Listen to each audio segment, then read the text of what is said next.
Hello guys, mahilig ka ba mag-travel? At problema mo kung paano pagkasyahin ang mga gamit mo sa maliit na bag? Pues, ituro ko sa iyo kung paano. Ang una kong ituturo ay kung paano mag-fold ng underwear. Yung una guys ay ito.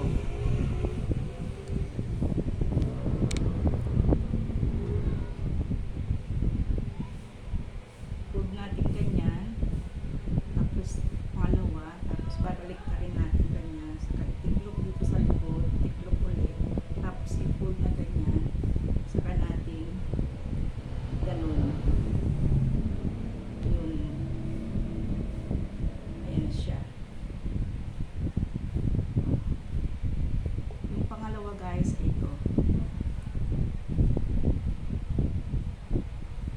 Isa, dalawa,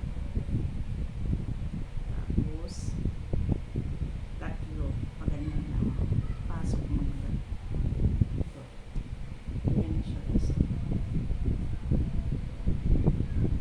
Ang isunod kong ituro sa inyo kung paano mag-fold ng pantalon.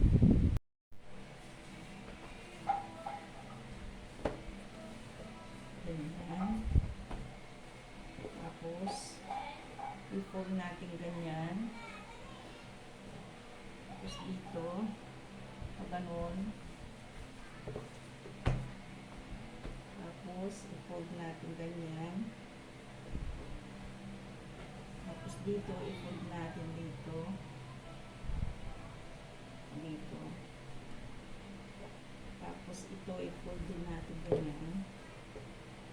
Saka natin ipasok dito. Yan na siya guys. Yan. Yan.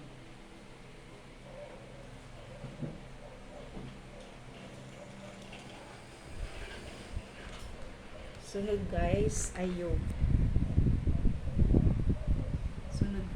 sweater kung paano ang pag-fold.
Sunod guys, ituturo ko yung terno kung paano mag-i-fold o ititiklo.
Sa mga hindi pa po nakasubscribe sa channel ko, YouTube channel ko, sana mag-subscribe na kayo para updated po kayo sa aking mga bago ko pang video. Sana nagustuhan nyo po ang aking video at sana may natutunan po kayo.